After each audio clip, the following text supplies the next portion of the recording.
Image formation by inclined mirrors. सुनो देखो, इसमें ये पूछ रखा है कि टोटल नंबर ऑफ इमेज कितनी फॉर्म होगी, कितनी बनेगी, टोटल नंबर ऑफ इमेज कितनी बनेगी, मतलब टोटल नंबर ऑफ इमेज कितनी होगी। देखो कितनी होगी, इसका फॉर्मूला तो ये होता है 360, फॉर्मूला क्या होता है इसका, 360 by theta minus 1, 360 by theta minus 1, ये इसका फॉर्मूला होता है। ठीक है, देखो ये तो ऑब्जेक्ट है, यहाँ पे ये ऑब्जेक्ट है, ये इंक्लाइंड मिरर्स है। देखो जो इससे इमेज बनेगी, जो इससे इमेज बनेगी, इस वाली मिरर की वजह से यहाँ बन जाएगी, इस वाले मिरर की वजह से यहाँ बन जाएगी। अब ये वाली जो इमेज है इसके लिए तो ऑब्जेक्ट होगी, ये वाली इमेज इसके लिए क्या होगी, ऑब्जेक्ट होगी। तो ऐसे ऐसे इमेज तो बन जाएगी, इमेज तो बन जाएगी, ये देख भी सकते हो इमेज बन जाएगी। लेकिन ये हमेशा ही सरकमफ्रेंस पे लाई करती है, किस पे लाई करती है, हमेशा ही सरकमफ्रेंस पे। ठीक है, हमेशा इस ऑब्जेक्ट के, मान लो इंक्लाइन प्लेन है, यहाँ पे ऑब्जेक्ट रख दिया और ये पूछ ले कि लाई कैसे करती है, तो ये सरकमफ्रेंस पे लाई करती है। यानी मान लो इसे ऐसे ज्वाइन करते हैं तो ये इसके सरकमफ्रेंस पे ही लाई करेगी। क्लियर है। अब जैसे मान लो ये 60 डिग्री बना रही है, हमें एंगल पता है कितना है, 60 डिग्री है, तो फॉर्मूला क्या है, total number of images find करने का क्या फॉर्मूला है, 360 बाय थीटा माइनस 1, यानी 360 बाय में थीटा, थीटा कितना है 60 डिग्री है, तो 60 माइनस 1, तो ये कितना आ जाएगा 6 माइनस 1 यानी कि 5, यानी टोटल नंबर ऑफ इमेज कितनी है 5 है।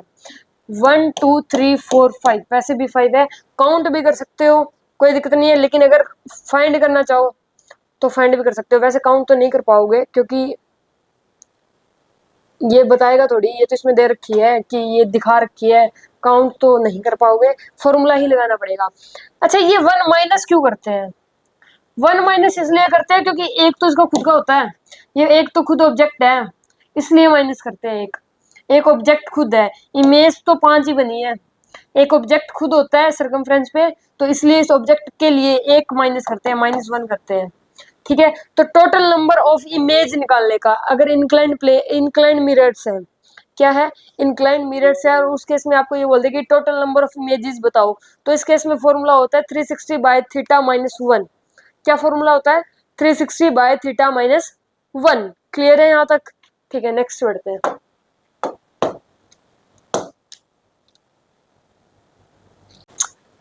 सुनो देखो, इसमें दो केस होते हैं, अगर ऑब्जेक्ट लाई कर रहा है बाइसेक्टर लाइन पे, बाइसेक्टर लाइन मतलब इन दोनों के बीच में से, ये बाइसेक्टर लाइन होती है, सबको पता ही होगा, 9th-10th में यही होगा। बाइसेक्टर लाइन के ऊपर लाई कर रहा है ये, ऑन बाइसेक्टर लाइन, मान लो बाइसेक्टर लाइन के ऊपर है ऑब्जेक्ट, तो इस केस में कैसे फाइंड करेंगे। और अगर बाइसेक्टर लाइन पे नहीं है, यानी कि मान लो यहाँ पे ऑब्जेक्ट है या फिर यहाँ पे ऑब्जेक्ट है, तो इस केस में कैसे करेंगे, तो दोनों में फॉर्मूले तो सेम ही होंगे, चाहे बाइसेक्टर पे हो चाहे बाइसेक्टर पे ना हो, ऑब्जेक्ट चाहे बाइसेक्टर पे हो चाहे बाइसेक्टर पे ना हो, दोनों के लिए फॉर्मूले तो सेम ही होंगे। क्या फॉर्मूला होता है, 360 बाय थीटा माइनस 1, इसमें भी यही होगा उसमें भी वही होगा। लेकिन अगर मान लो हमने सोल्व कर दिया और आंसर आता है कोई भी ओड, अगर बाइसेक्टर लाइन पे ऑब्जेक्ट है, यानी कि यहाँ पे है, बाइसेक्टर लाइन पे ऑब्जेक्ट है, यानी कि यहाँ पे है, तो इस केस में फॉर्मूला तो ये होगा 360 बाय थीटा माइनस 1। लेकिन इसे सोल्व करने के बाद अगर हमारे पास ओड नंबर आ रहा है, इसे सोल्व करने के बाद क्या आ रहा है हमारे पास, ओड नंबर आ रहा है, तो ओड नंबर ही ठीक रहेगा। जैसे मान लो 7 आ रहा है, 7 इज अ ओड नंबर, ठीक है, 7 आ रहा है तो 7 ही रहेगा। ठीक है, इवन आ रहा है, मान लो आ रहा है 6, तो ये 6 ही रहेगा। कोई फ्रैक्शन आ रहा है, मान लो आ रहा है 7.2, तो टेक नेक्स्ट इंटीजर, यानी ये ले लेंगे 8, इसका नेक्स्ट इंटीजर ले लेंगे, यानी 8 आंसर आ जाएगा। ठीक है, ये सारे किस में थे, जब ऑब्जेक्ट क्या कर रहा है बाइसेक्टर पे हो, जब ऑब्जेक्ट कहाँ हो बाइसेक्टर पे हो। अगर ऑब्जेक्ट ना हो बाइसेक्टर लाइन पे, तो इस केस में मान लो फॉर्मूला ये लगेगा, इसे सोल्व करके कोई भी ऑड नंबर आ रहा है, मान लो 7 आ रहा है तो 7 ही रहेगा, इवन आ रहा है कोई भी 6 आ रहा है उसमें +1 कर देंगे, तो आंसर आएगा 7। ठीक है, ये फॉर्मूले है और ये ट्रिक्स है जो याद ही करनी है। और फ्रैक्शन आ रहा है मतलब 7.2 आ रहा है, 4 आ रहा है, कुछ भी आ रहा है, उससे नेक्स्ट इंटीजर ले लेंगे, यानी इसका आंसर भी क्या आएगा 8 आएगा। ठीक है, और सेम है, फ्रैक्शन सेम है, लेकिन इवन में अगर बाइसेक्टर पे लाई कर रहा है, ऑब्जेक्ट बाइसेक्टर पे ही है, तो उस केस में इवन में तो जो आंसर इवन आ रहा है, जैसे 6 आ रहा है तो 6 ही रहने देंगे। लेकिन अगर बाइसेक्टर पर नहीं लाई कर रहा ऑब्जेक्ट, बाइसेक्टर लाइन पे नहीं है ऑब्जेक्ट, तो उस केस में अगर कोई मान लो आंसर इवन में आ रहा है तो उसमें प्लस क्या कर देंगे, 1 कर देंगे। क्लियर है? ये सारी बातें याद करनी है। इस पे एक क्वेश्चन करते हैं तो उससे अच्छे से समझ में आ जाएगा। डन है? ठीक है, क्वेश्चन करते हैं इस पे एक।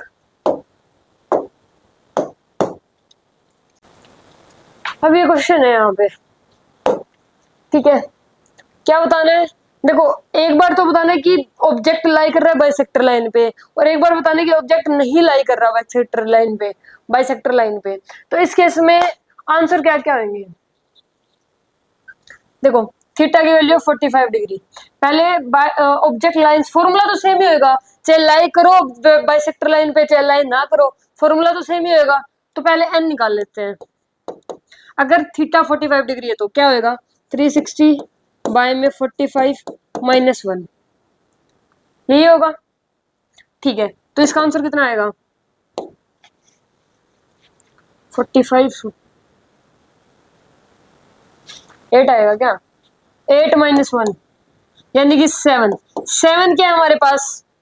ऑड नंबर है, तो दोनों केस में बाइसेक्टर पे लाइन कर रहा है तब भी ऑड नंबर लेके चलते हैं, बाइसेक्टर पे लाइन नहीं कर रहा तो भी ऑड नंबर ही लेके चलते हैं। इसमें कोई ऐड माइनस नहीं करते ना, तो दोनों का आंसर 7 7 आएगा। समझ में आ रहा है 7 7 क्यों आया? नेक्स्ट, ये था फर्स्ट। सेकंड 90 है, यानी 360 बाय 90, तो ये कितना आ जाएगा, 4 माइनस 1 यानी कि 3। फिर से ऑड नंबर आ गया, तो दोनों में सेम ही रहेगा 3 3। क्योंकि दोनों में सेम क्यों रह रहा है? क्योंकि दोनों का फॉर्मूला तो सेम ही है, फॉर्मूला सेम ही है, बस देखना ये है। और ऑड में तो कोई छेड़ना ही नहीं है, ऑड में तो नहीं छेड़ना। इसका ऑड आ रहा है तो उसका भी ऑड आएगा और वैल्यू भी सेम ही रहेगी। इसका 7 आ रहा है तो उसका भी 7 आएगा, इसका 11 आ रहा है तो उसका भी 11 आएगा। ठीक है, ऑड में तो दोनों में सेम रहेगा, चाहे ऑब्जेक्ट बाइसेक्टर लाइन पे लाई करे चाहे ऑब्जेक्ट बाइसेक्टर लाइन पे लाई नहीं करे, दोनों में ऑड के केस में फॉर्मूला सेम रहेगा और ऑड का ऑड ही रहेगा। इवन है तो इवन में क्या करते हैं, बाइसेक्ट लाइन ऑब्जेक्ट अगर लाई कर रहा है बाइसेक्टर लाइन पे तो इवन जो आ रहा है, मान लो 2 आ रहा है तो 2 ही रहेगा। लेकिन अगर लाइन नहीं कर रहा तो 2 में प्लस 1 कर देंगे यानी 3 आएगा, यानी कि इसका आंसर 2 आ जाएगा, उसका 3 आ जाएगा, एक डिजिट ज्यादा ही आएगी। ठीक है, 1 ऐड करके ही करेंगे। और अगर मान लो कोई फ्रैक्शन आ रहा है तो उसका नेक्स्ट इंटीजर ले लेंगे, जैसे मैंने बताया था 7.2 आ रहा है तो उसे 8 ले लेंगे, 9.2 आ रहा है तो उसे 10 ले लेंगे। क्लियर है? ठीक है, वही कर लेते हैं यार। सुनो, अब क्या है, 360 बाय 50 माइनस 1 यानी इससे कैंसिल हो रही है, कितना आएगा, 6.7 आएगा। तो 7.6 आएगा, कितना आएगा, ये 6.7 आएगा। हाँ 7.2 आएगा यार, क्या कर रहे हैं, 7.2 आएगा। इसे कट करेंगे तो ये आ जाएगा 6.2, माइनस 1 करेंगे तो 7.2 माइनस 1 करेंगे तो ये आ जाएगा 6.2। ये क्या आ रहा है, फ्रैक्शन में आ रहा है, तो इसका इंटीजर नेक्स्ट इंटीजर क्या आ जाएगा, 7 आ जाएगा, और इसका भी कितना आ जाएगा, फिर 7 आ जाएगा। क्लियर है? वहां पे नहीं कर रहे, वहां पे कुछ ज्यादा वो होती है, यहाँ कर लेते हैं। अब इसकी बात करते हैं, 360 बाय में 60 माइनस 1, तो ये कितना आ जाएगा, 5 आ जाएगा। ऑड नंबर है 5, तो यहाँ पे भी 5 और यहाँ पे भी 5। अब 360 बाय में 30 माइनस 1, ये आ जाएगा 11 भी ऑड नंबर है तो दोनों का आंसर आ जाएगा 11। अब 72, 360 बाय में 72 माइनस में 1, ये कितना आएगा, कैंसिल करेंगे तो इसे कितना आ जाएगा, ये आएगा 72 5 आएगा। 5 माइनस 1 ये आ रहा है 4 आ रहा है, तो इसमें तो 4 रहेगा लेकिन इसमें 4 प्लस 1 कर देंगे, इसका आंसर कितना आएगा, 5।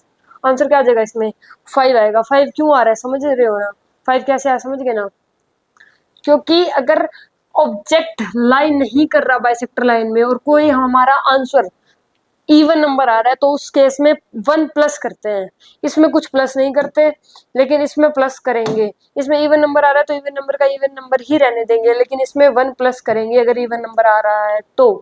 क्लियर है, ये समझ में आ गया होगा। ठीक है भाई, सेक्टर लाइन वाला आगे बढ़ते हैं।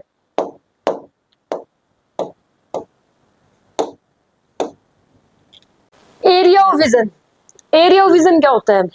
सुनो देखो, एरिया ऑफ विजन होता है area through which image can be seen, area through which image can be seen is called area of vision. देखो इसमें नहीं, इसमें समझते हैं। देखो इसमें समझते हैं, डेफिनेशन तो सुनी ली होगी। देखो यहाँ पे मान लो ये मिरर है, क्या है यहाँ पे, ये मिरर है मान लो।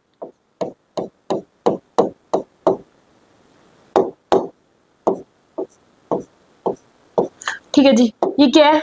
मिरर है, मिरर। इस केस में यहाँ पे ऑब्जेक्ट है, इसके सेम डिस्टेंस में क्या बनती है? इमेज बनती है। डिस्टेंस सेम होगा ना, थोड़ा बहुत तो सेम ही है। ठीक है, इसके सेम डिस्टेंस पे क्या बनती है? इमेज बनती है, ये सबको पता है। देखो इससे रे निकलेगी, और जो रे हम एंड पे डालते हैं, इस मिरर के एंड पे डालते हैं, इसे बोलते हैं लिमिटिंग रे। क्या बोलते हैं इसे? लिमिटिंग रे। जैसे मान लो ये इस एंड पे डाल दी तो इसे बोलेंगे लिमिटिंग रे, इसे भी लिमिटिंग रे बोलेंगे। ठीक है, दोनों क्या बोलते हैं? लिमिटिंग रे बोलते हैं। देन अब सुनो, अब ये ऐसे जाएगी, ये ऐसे जाएगी,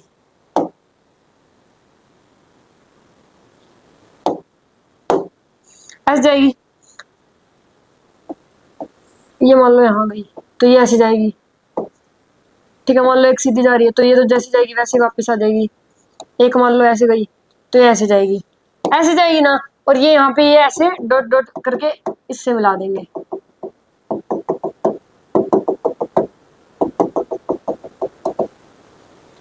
ठीक है, मतलब इमेज बन जाएगी। अब जो ये एरिया है, अब जो ये एरिया दिख रहा है, देखो ये एरिया, इसे बोलते हैं एरिया ऑफ विजन। क्या बोलते हैं इसे? एरिया ऑफ विजन, इसे बोलते हैं area of vision.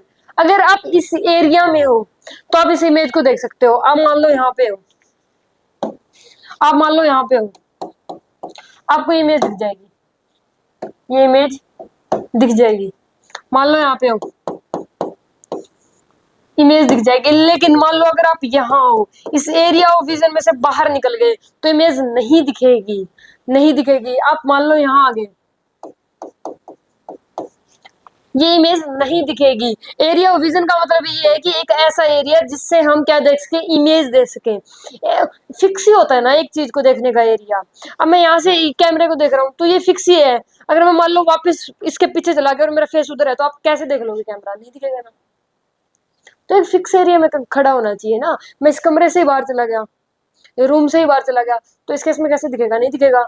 Area of vision से बाहर चले गए तो ये रे ही डिसाइड करती है कि एरिया ऑफ विजन कौन सा है, एरिया ऑफ विजन कहाँ पे है, कौन सा है, कितना है।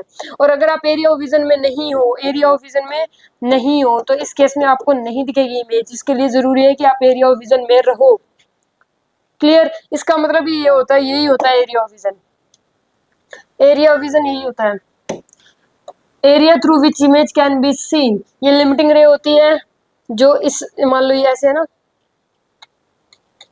ये ऑब्जेक्ट है, ये इमेज है, ये ऐसे ऐसे जाएंगी, ये एंड पे जो डालते हैं इसे बोलते हैं लिमिटिंग रे। क्या बोलते हैं इसे? लिमिटिंग रे। ये एरिया ऑफ विजन है, आप यहाँ से देख सकते हो। आप अगर आप यहाँ पे हो तो नहीं दिखेगी, यहाँ हो दिख जाएगी, यहाँ हो दिख जाएगी। ठीक है, तो एरिया ऑफ विजन समझ में आ गया? नाम से पता चल रहा है एरिया ऑफ विजन, ऐसा एरिया जहाँ से विजन हो, दिखे। क्लियर है? ठीक है, नेक्स्ट आगे बढ़ते हैं।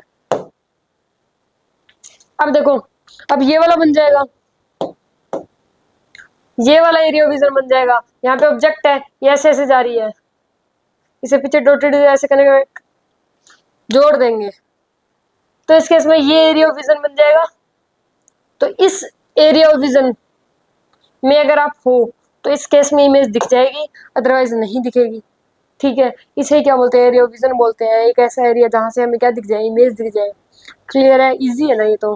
ठीक है, आगे बढ़ते हैं।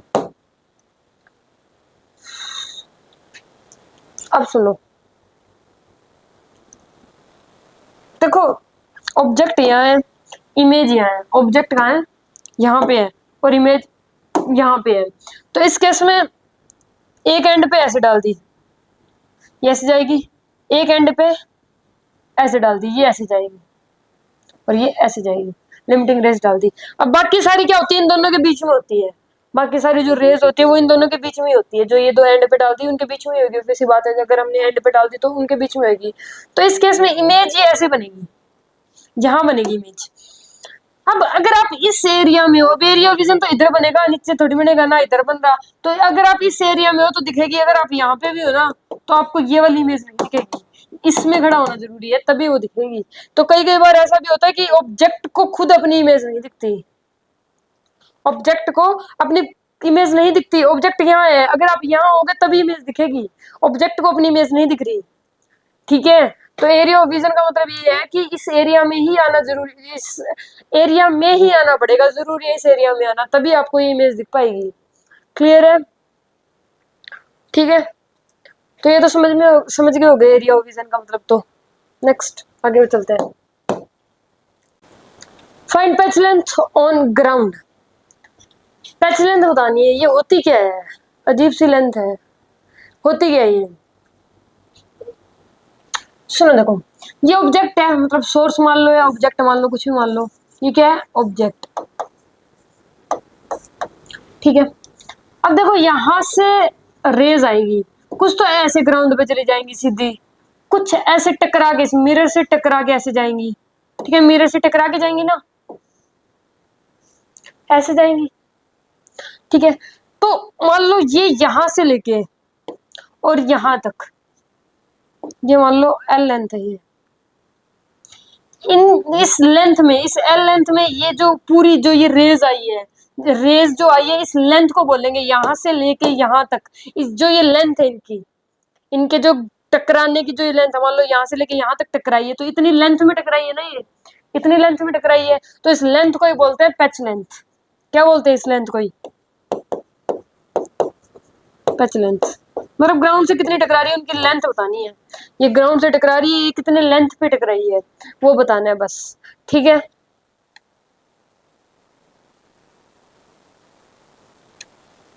ठीक है जी। तो फाइंड करते हैं, यही फाइंड करना है हमें। तू इधर आ जा। ओके, फाइंड करते हैं। इसकी ना लेंथ मेंशन है, ये मेंशन कर लेना, इसकी जो मिरर की लेंथ है वो एल है। ठीक है, मेंशन कर लेना ये।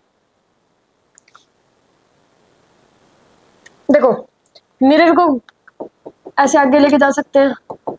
ठीक है, इमेज तो यहाँ बनेगी, ऑब्जेक्ट है तो इमेज तो यहाँ बनेगी। ये लेंथ क्या होगी, एल होगी, ये भी लेंथ एल होगी। इसको भी नीचे ला सकते हैं, ये भी एल, ये भी एल, क्योंकि एल गिवन है, ये दो चीज गिवन है तो सारी एल ही होगी। ये भी गिवन है, ये भी गिवन है। अब ट्रायंगल्स बनाते हैं। देखो इसको ऐसे कनेक्ट कर सकते हैं, यहाँ से ज्वाइन कर सकते हैं मतलब। ठीक है, ये हो जाएगी वाई। ओके, एक छोटा ट्रायंगल बना लेते हैं, ये हो जाएगी एक्स। क्या हो जाएगी ये, एक्स। एक्स की वैल्यू चाहिए, तो ये कितनी हो जाएगी, वाई माइनस एक्स, माइनस है ये। ठीक है, ये एक्स की वैल्यू चाहिए हमें। अब ऊपर भी ज्वाइन करते हैं।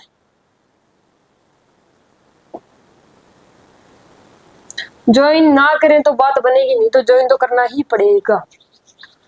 क्लियर, ये अभी तक हमने हमारी तरफ से किया है। ठीक है, करेंगे तो हम ही सारा अपनी तरफ से ही, लेकिन फिर भी सुन लो। देखो ये एंगल थीटा होगा तो ये भी थीटा ही होगा, है ना। ये 45 ही होगा, क्योंकि पूरा कितना होता है, 90 होता है। तो ये 45 और ये 45, यहाँ से ये 45 है तो ये वाला भी कितना हो जाएगा, ये भी 45 हो जाएगा। क्या हो जाएगा, 45 हो जाएगा ना। ये भी कितना हो जाएगा, ये 45 हो जाएगा, 45 हो जाएगा, ये 45 है तो ये 45 है यहाँ पे, तो ये भी 45 हो जाएगा, ये 45 हो जाएगा, पूरा 90 होता है तो इतना तो 45 होएगा। क्लियर है यहाँ तक? ठीक है, अब सुनो, देखो अब इसे थीटा मान सकते हैं, इसे ही मान सकते हैं, और यहाँ से इसे भी मान सकते हैं। मान लिया सबको थीटा। ठीक है, नेक्स्ट आगे बढ़ते हैं, अब सोल्व करना है, ट्रायंगल्स में जाना है हमें। देखो सबसे पहले हम जाते हैं, ये मान लो ए, ये मान लो बी, और ये मान लो सी। ए बी सी में, यानी कि in triangle A B C, A B C में गए, हमें चाहिए टेंजेंट थीटा। ये क्या होता है? परपेंडिकुलर बाय बेस होता है, परपेंडिकुलर बाय बेस होता है। तो परपेंडिकुलर क्या है? 2l, l l यानी 2l बाय में y हो जाएगा बेस, बेस क्या हो जाएगा हमारे पास? y हो जाएगा। ठीक है, y, और ये थीटा की वैल्यू कितनी है हमारे पास? 45 है। थीटा की वैल्यू कितनी है? 45 डिग्री। तो यहाँ पे कितना आ जाएगा? 1 हो जाएगा, क्योंकि टेंजेंट 45 1 होता है। तो यहाँ से ये कितना आ जाएगा? 2l bye y। तो यहाँ से किसकी वैल्यू आ जाएगी? यहाँ से हमारे पास वैल्यू आ गई y की वैल्यू कितनी आ गई? 2l। ये किसकी वैल्यू आ गई? y की वैल्यू आ गई। क्लियर है? अब जाते हैं छोटे ट्रायंगल में, ये मान लेते हैं सी था के ए बी सी, ये मान लेते हैं डी, और ये मान लेते हैं ई। मान लिया। अब जाते हैं इन ट्रायंगल बी सी ई। ठीक है, इसमें क्या करेंगे? टेंजेंट थीटा चाहिए हमें, तो परपेंडिकुलर बाय बेस यानी कि एल बाय एक्स, ये आ गया। टेंजेंट थीटा की वैल्यू क्या आ गई? एल बाय एक्स आ गई। अब किस में जाएंगे? अब जाते हैं बड़े ट्रायंगल में। किस में जाएंगे? बड़े ट्रायंगल में, यानी कि अब हम जा रहे हैं, क्या था ये, डी ई, ये मान लेते हैं एफ, ये मान लेते हैं जी। अब जा रहे हैं इस ट्रायंगल में एफ डी जी। किस में जा रहे हैं? एफ डी जी में। ठीक है, तो यहां से जाते हैं अब in triangle F D G. Tangent theta क्या करेंगे? Perpendicular by base. परपेंडिकुलर क्या है इसमें? परपेंडिकुलर क्या है इसमें? 2l, और बाय में बेस भी कितना है? l ही है। देखो ये 2l, l प्लस l, ये परपेंडिकुलर है, और ये क्या है? बेस है, ये बेस है ना l, ये कर दिया l से l कैंसिल। तो टेंजेंट थीटा की वैल्यू कितनी आ जाएगी? 2 आ गई, 2 आ गई। अब यहाँ से टेंजेंट थीटा क्या आ रही है? 2, और यहाँ से कितनी आ रही है? कहाँ गया? यहाँ से lx, यहाँ से क्या आ रही है? lx आ रही है। मतलब दोनों को सेम कर सकते हैं, लेफ्ट दोनों का सेम है, राइट सेम कर सकते हैं। तो यहाँ से क्या आ जाएगा? 2 इक्वल टू में lx। ऐसा कर सकते हैं। क्या कर दिया हमने? 2 इक्वल टू में lx। तो x की वैल्यू क्या आ जाएगी? x की वैल्यू आ जाएगी यहाँ से l बाय 2। क्या आ जाएगी? l by 2। तो ये आ गया हमारे पास x की वैल्यू। कितनी आ गई x की वैल्यू? 2 bye l by 2। ये x की वैल्यू आ गई हमारे पास l बाय 2। यही तो चाहिए थी। हो गया। हाँ, थोड़ा ट्रायंगल ट्रायंगल बनाना थोड़ा तो है, बनाने तो पड़ेंगे। छोटे छोटे प्यारे प्यारे मासूम मासूम बच्चे हैं, इसमें इतना बड़ा बोझ डाल देते हैं ना। चलो अच्छी बात है, आगे बढ़ते हैं। देखो अब एक एरिया ऑफ विजन पे क्वेश्चन है।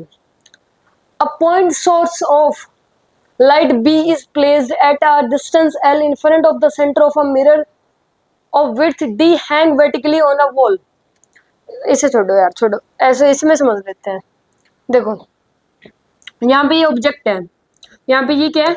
ऑब्जेक्ट है। तो ये मिरर है, तो यहाँ पे इमेज बनेगी, इसकी इमेज यहाँ पे होगी। ठीक है, एक इसके एंड पे ऐसे रे डाल दी, एक ऐसे एंड पे रे डाल दी। क्लियर? तो मतलब ये ऐसे जाएगी और ये ऐसे जाएगी, ऐसे जाएगी ना।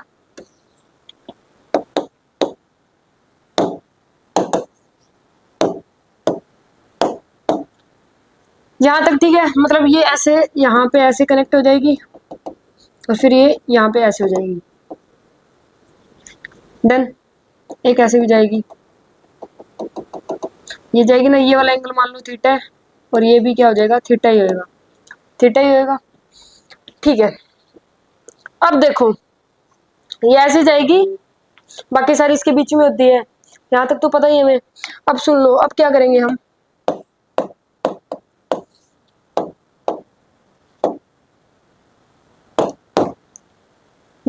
एक ट्रायंगल ले लेते हैं ए बी सी, ये ट्रायंगल ले ले, ठीक है, ये ट्रायंगल लेते हैं, in triangle A B C, tangent theta किसके इक्वल होता है, परपेंडिकुलर बाय बेस क्या होता है, परपेंडिकुलर बाय बेस। देखो इसे मान लेते हैं वाई, वाई वन मान ले, इसे मान लिया, ठीक है, तो परपेंडिकुलर तो आ गया वाई वन, बेस क्या मानने, सुनो देखो, यहां तक की जो डिस्टेंस है वो तो है 2l, जहां तक की इस यहां से लेके यहां तक, ये मिरर तक की ये डिस्टेंस है 2l, क्योंकि ये 2l है, ये भी 2l होगी, ठीक है।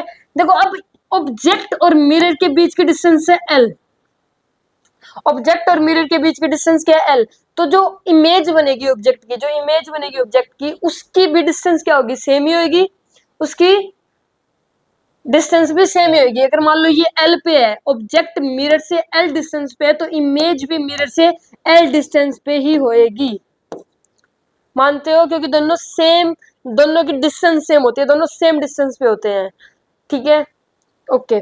तो ये कितनी हो जाएगी, ये 2l तो ये है और ये l ये है, 2l यहाँ तक 2l हो गया और ये l ही हो गया, तो ये कितनी हो जाएगी 3l, क्लियर है। अब हम लेते हैं, अब ये वाला ट्रायंगल लेते हैं ए बी सी डी ई, ठीक है, ये वाला ले लेते हैं, ये वाला छोटा वाला, ठीक है। तो इस केस में in triangle A B D, नहीं ए ई डी, ये दिख रहा है, चलो ठीक है दिख रहा है, tangent theta perpendicular by base करेंगे, परपेंडिकुलर क्या हो जाएगा, परपेंडिकुलर तो ये 2l हो जाएगा, यहां से यहां तक कितना है, ये l और ये l, 2l हो जाएगा यहां से यहां तक, तो 2l बाय में बेस क्या होगा, रुको उल्टा लिख दिया, परपेंडिकुलर तो d होगा, देखो डिस्टेंस गिवन है यहाँ पे, ये डिस्टेंस गिवन है, इसमें भी दे रखी होगी, नहीं दे रखी क्या क्वेश्चन में, यहाँ पे है, यहाँ पे नहीं दिख रही, ये रहा d,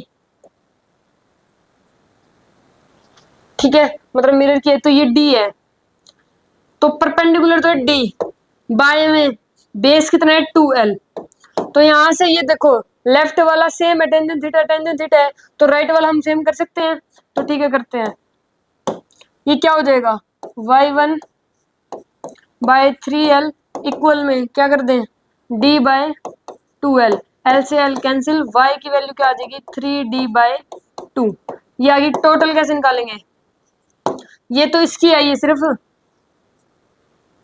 2 है हमारे पास, तो 2 से मल्टीप्लाई कर देंगे, ये आई है ना y1 आई है, हमें ये पूरी चाहिए हमें ये, तो इस केस में क्या कर देंगे 3d इंटू में 2, तो आ जाएगा 3d, टोटल कितनी आ जाएगी 3d, ठीक है, वैसे भी दिख रहा है क्योंकि ये हाफ इसकी आ रही है, हाफ इसकी आ रही है, तो नेट 3d आएगी, जैसे 2 हमें 2 की चाहिए तो 2 से मल्टीप्लाई कर दिया, यही चाहिए था, डन है, ठीक है, ये क्वेश्चन हमारा हो गया, आगे बढ़ते हैं, क्लियर यहाँ तक, ठीक है आगे बढ़ते हैं, फॉर्मेशन बाय पैरेलल मिरर्स, सुनो देखो, इस केस में ना ये पूछता है, अगर पैरेलल मिरर्स के केस में क्या होता है, ये पूछता है कि इमेज मिरर से कितने डिस्टेंस पे बनी है, कितनी बनी है ये नहीं पूछता, मतलब ये तो हम बता ही सकते हैं कितनी बनी है, ये पूछता है कि डिस्टेंस क्या होगी, मिरर से कितने डिस्टेंस पे बनी है, जैसे मान लो 4 इमेज बन रही है तो I3, मान लो I3 पूछ ले कि I3 मिरर से कितनी डिस्टेंस पे है, तो इस केस में 2 फॉर्मूले हैं फॉर इवन नंबर है, तो उस केस में फॉर्मूला है ND-X, ठीक है, और अगर ऑड नंबर है तो उस केस में फॉर्मूला है N-1D plus x, N-1D plus x, ठीक है, N यहाँ पे होता है नंबर ऑफ इमेज, एन क्या होता है यहाँ पे नंबर ऑफ इमेज, डी की बात करें तो डी यहाँ पे होता है गैप बिटवीन मिरर्स, इन दोनों के बीच का गैप, ये डी है, ठीक है, और अगर एक्स की बात करें तो एक्स होता है गैप बिटवीन मिरर्स और object and mirrors, gap between objects and mirrors, यानी कि यहां से लेके ये गैप एक्स है, ठीक है, यहां से लेके ये गैप एक्स है, ठीक है। अब ये फॉर्मूला इनपुट कैसे करें, सुनो देखो, मान लो हमें ये I2 फाइंड करना है, ये I2 करते हैं चलो, ठीक है, I2 फाइंड करना है। ये I2 मतलब क्या है, इवन नंबर है। I2 सेकंड की बात कर रहे हैं, इवन नंबर है। फॉर्मूला क्या होता है इवन नंबर के लिए, ND माइनस में x, यही होता है। n की वैल्यू क्या पुट करेंगे, 2 पुट करेंगे। d मतलब ये टोटल गैप, ये कितना है 40 मीटर, 40 मीटर है, तो यहाँ पे 40 माइनस में x, ये इस ऑब्जेक्ट की वजह से ये इमेज है ना। तो इस केस में ये वाला लेंगे, ये वाला लेंगे। उसकी बात करते तो ये इधर वाला लेते हैं, इसकी बात कर रहे हैं तो ये वाला लेंगे। तो ये कितना आ जाएगा 30, तो ये कितना आ जाएगा 80 माइनस में 30, यानी कि ये आ गया 50 मीटर, और ये 50 मीटर पे ही है, ठीक है। इसकी वजह से I4 की वजह से फाइंड कर लेते हैं, ND माइनस एक्स, N4 क्योंकि ये इवन नंबर के लिए वैलिड है, कहीं I3 से पुट करने लग, जो I3 से नहीं होगा, I3 से दूसरा है, ये I4 इवन है तो इसलिए इवन ले रहे हैं।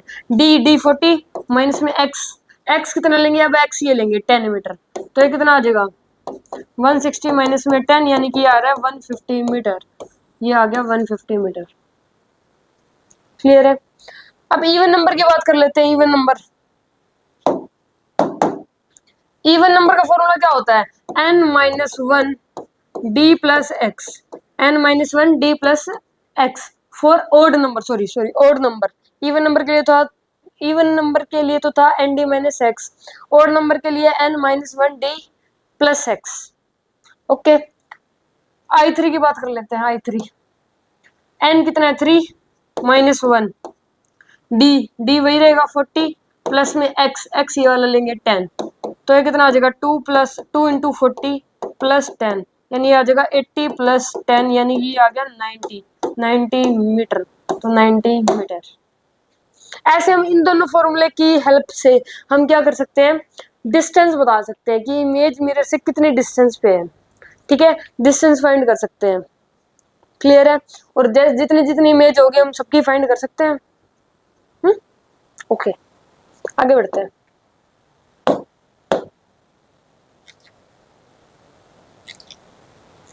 क्लॉक एंड मिरर, ये बड़ा अजीब सा होता है। सुनो देखो, इसमें क्या होता है, घड़ी में देखा होगा, मान लो सामने मिरर लगा हुआ है आपके घर में, सामने मिरर लगा हुआ है और घड़ी पीछे है, तो उसमें टाइम उल्टा दिखता है, सीधा नहीं दिखता है ना। वैसे मिरर के सामने हम खड़े हैं तो हम सीधे दिखेंगे, लेकिन घड़ी में टाइम नहीं दिखता सीधा, है। ये देखो रियल मान लो ये कितने बज रहे हैं इसमें 10, क्या टाइम हो रहा है इसमें 10 बज रहे हैं, इसमें कितने दिखेंगे, इसमें 2 दिखेंगे। ऐसा ही होता है, ऐसे ही होता है ना। रियल में अगर 2 बज रहे हैं, रियल में अगर 11 बज रहे हैं, क्या बज रहे हैं ये 10 बज रहे हैं, सॉरी 12 11 10, हाँ 10 बज रहे हैं अगर रियल में, तो हमें मिरर में क्या दिखेगा, मिरर में दिखेगा कि 2 बज रहे हैं, क्या बज रहे हैं 2। ऐसा ही होता है। देखो जैसे कि आगे भी है, अब इसमें देखो रियल में कितने हैं 9 है, इसमें 3 दिखेगा, किसमें मिरर में। अगर रियल में क्या है, टाइम क्या हो रहा है 9, इसमें दिखेगा 3। अब देखो यहाँ पे कितना हो रहा है 7, इसमें दिखेगा 5। देखो ये तो हम कर लेते हैं, जैसे मान लो 9 है तो 3 है, ये 11 है तो 2 है, ये तो हम फाइंड कर लेंगे। लेकिन मान लो ये कह दिया कि 2:10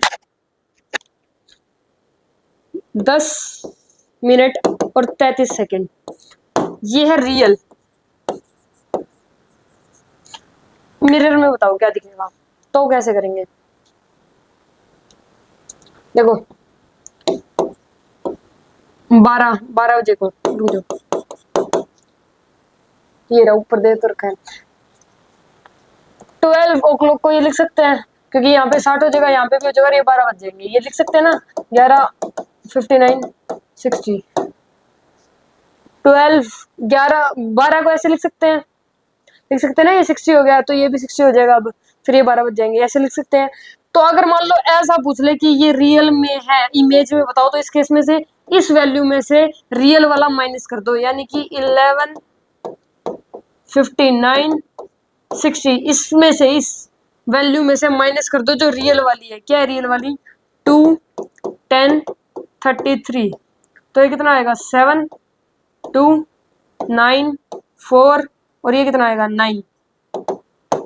तो हमें इमेज में यानी मिरर में ये दिखेगा। अगर ये है रियल टाइम, ये है 2:10:33, तो जो मिरर में हमें दिखेगा 9:49 एंड 27 सेकेंड्स। ये 49 को बोलते हैं मेरे को पता नहीं है, ठीक है।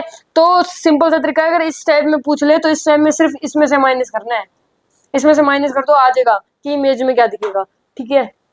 वो तो हम बता ही देंगे कि 11 बज रहे तो उसमें 2 दिखेंगे, 9 बज रहे तो उसमें वो दिखेगा, वो तो हम बता ही सकते हैं। फर्स्ट यही है, तो इसमें ये तरीका है।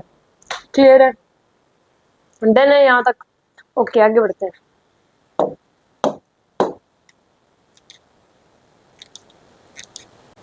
देखो इस केस में क्या बताना है, number of reflection by parallel mirrors. Parallel mirrors के केस में नंबर ऑफ रिफ्लेक्शन क्या होंगे ये बताना है। क्या बताना है? नंबर ऑफ रिफ्लेक्शन कितनी होंगी, ठीक है। देखो इसका फॉर्मूला होता है, ये होते हैं L/D टेंजेंट थीटा प्लस 1। कितने होते हैं? Number of reflection by parallel mirrors. मतलब पैरेलल मिरर्स के केस में नंबर ऑफ रिफ्लेक्शन कितने होते हैं? L/D tangent theta plus 1। ये आता कहां से? सुनो देखो, ये ऐसे रे आ रही है एक, ये ऐसे ऐसे ऐसे जिगजैग बनाती है, ठीक है। Angle theta theta theta theta ऐसे ही बनेगा, ठीक है। मान लो ये एक्स है, ये छोटे डिस्टेंस ले ली हमने, एक्स ले ली, ठीक है। ये ट्रायंगल, इस ट्रायंगल में चलते हैं, तो इसमें टेंजेंट थीटा अगर फाइंड करें हम, तो क्या होता है? परपेंडिकुलर बाय बेस, ये इससे कनेक्टेड है, तो ये तो क्या हो जाएगा? बेस हो जाएगा, और परपेंडिकुलर क्या हो जाएगा? एक्स हो जाएगा। तो यहाँ से एक्स की वैल्यू क्या आ जाएगी? Tangent theta D tangent theta आ जाएगी। डी आगे लिखो पीछे लिखो, एक ही बात है। ये तो एक्स लेंथ के लिए था, हमारे पास क्या है? एल लेंथ है। ये एक्स लेंथ के लिए था और एल लेंथ है, तो एल लेंथ फाइंड करने के लिए क्या करेंगे? एल बाय एक्स कर देंगे, तो L by D tangent theta. ये तो आ गया। +1 क्यों करते हैं हम? +1, ये तो यहाँ तक प्रूफ हो गया। +1 इसलिए करते हैं क्योंकि एक ये और भी तो आती है, ये तो ये जो वाली होती है अंदर अंदर वाली होती है, एक ये जो बाहर से आते हैं इसे प्लस करते हैं हम, इसे प्लस करते हैं। तो इस केस में अगर ये पूछ ले कि number of reflection by parallel mirrors कितने होते हैं, तो उसका आंसर है L/D tangent theta plus 1। Clear है यहाँ तक? डन है, ठीक है। नेक्स्ट आगे बढ़ते हैं।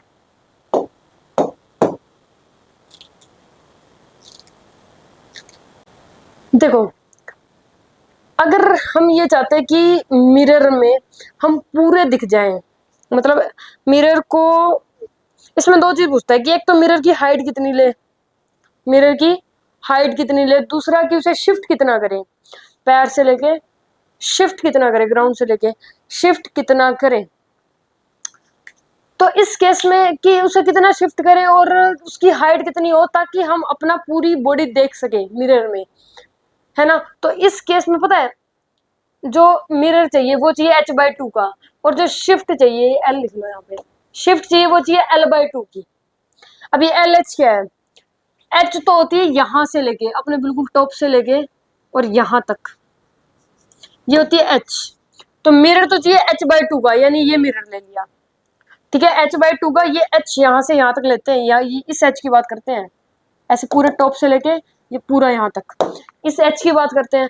मिरर चाहिए h/2 का, और जो शिफ्ट L/2 करेंगे, शिफ्ट कितना करेंगे? L/2 करेंगे। L लेते हैं आइज का, आइज से यहाँ तक, ये L होता है, आइज से लेके यहाँ तक, आइज से देखते हैं हम, आइज से नीचे तक ये पूरा L है, ठीक है।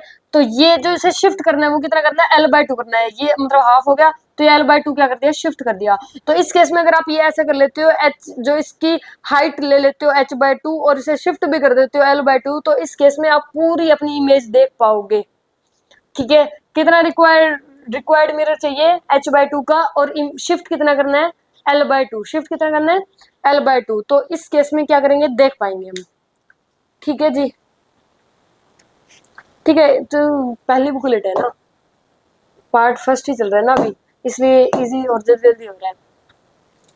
देखो अब ये क्वेश्चन है, ठीक है। ये सन फादर है, ठीक है, ये 4 फीट का और ये 12 फीट का। तो इस केस में son wants to see image of father, son अपने फादर की इमेज देखना चाहता है, सन अपने फादर की इमेज देखना चाहता है, तो मिरर, मिरर कितना ले, रिक्वायर्ड मिरर और शिफ्ट कितनी शिफ्टिंग करें।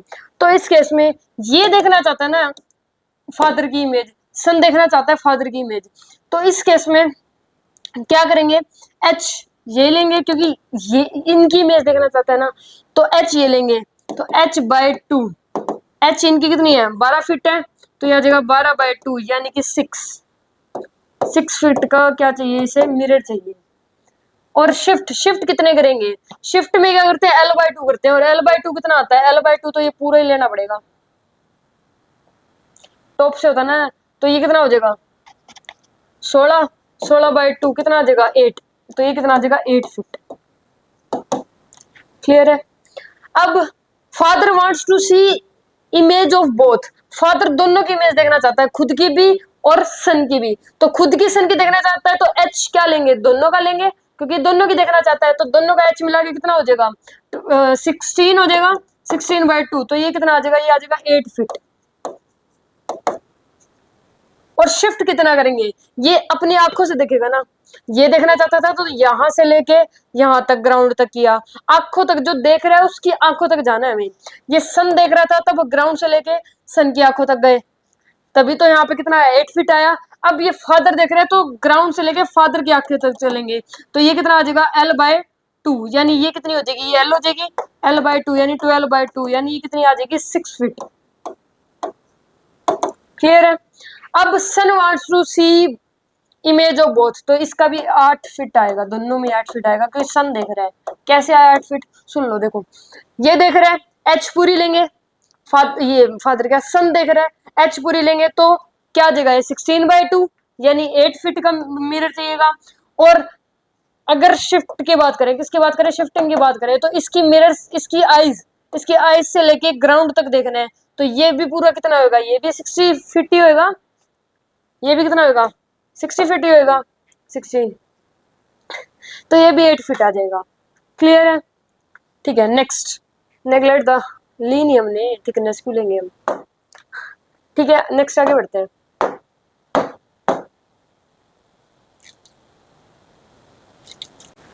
देखो ये यहाँ पे खड़े हैं, ठीक है, यहाँ पे मिरर है, इसको इस मिरर पे इसकी इमेज चाहिए।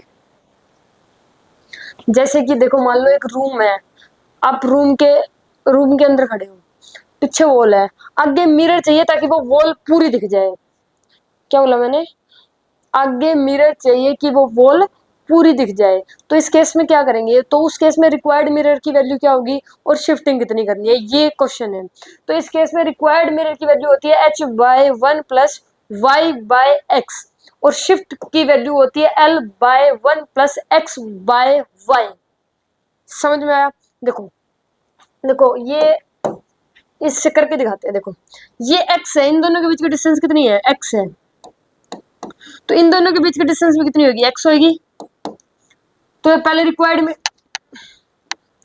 करंट लगा, पहले रिक्वायर्ड मिरर की बात कर लें, तो इसका फॉर्मूला होता है H/1 प्लस में Y/X। H का H रहने दो, 1 प्लस में Y। देखो Y की जगह हम ये ले लें x + x यानी 2x, ये पूरा Y है लेकिन ये x है, ये x है तो ये भी तो x होएगा, ये भी तो x होएगा, तो x और x ये कितना हो जाएगा 2x बाय में x, x से x कैंसिल, तो ये आ जाएगा H/3। ये क्वेश्चन भी आता है कि अगर मान लो आप मिड में खड़े हो, बिल्कुल बीच में खड़े हो रूम के, ये अगर आप बिल्कुल बीच में खड़े हो रूम के, तो इस केस में मिरर जो चाहिए होता है, रिक्वायर मिरर की जो वैल्यू होती है वो होती है H/3 होती है। ये सीधा भी याद कर सकते हो कि अगर आप रूम के बीच में खड़े हो तो इस केस में आपको वॉल देखनी है पीछे वाली, तो जो मिरर की वैल्यू होगी वो क्या होगी, H/3 का मिरर होगा। हाँ, और शिफ्ट भी पूछ लेता है, शिफ्ट भी सीधा क्वेश्चन आ जाता है कि रूम के बीच में खड़े हो तो शिफ्ट की वैल्यू बताओ, तो उस केस में ये भी इसी फॉर्मूले से आता है। क्या आता है फॉर्मूला, क्या है L/1 + XY। तो L का L1 + X का X, Y की जगह 2x पुट करते हैं, Y की जगह क्या पुट करते हैं 2x, x से x कैंसिल, तो ये कितना आ जाएगा, यहाँ जगह 3L/2, तो शिफ्ट की वैल्यू भी 3L/2 होगी। ठीक है। अगर आप रूम के बिल्कुल बीच में खड़े हो तो रिक्वायर मिरर की वैल्यू होती है h/2 और शिफ्ट की वैल्यू होती है 3l/2। ये सीधा भी आ सकता है to see the complete image. Clear है? ठीक है, एक लास्ट क्वेश्चन करते हैं।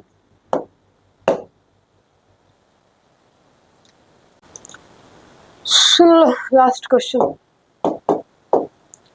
देखो, रिक्वायर मिरर का फॉर्मूला क्या होता है? h/1 + y/x, यही होता है।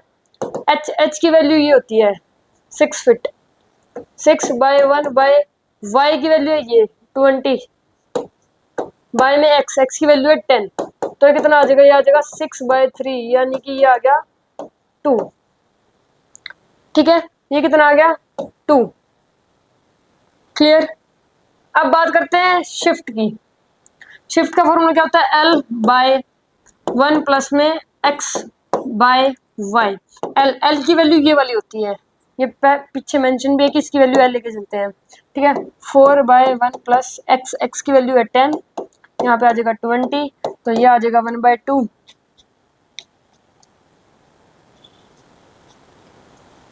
ये कितना आएगा? ये आएगा 4/3/2, तो आ जाएगा 8/3।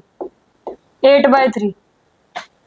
ठीक है, आंसर क्या आ गया हमारे पास? 8/3। क्लियर है यहाँ तक? डन। ओके।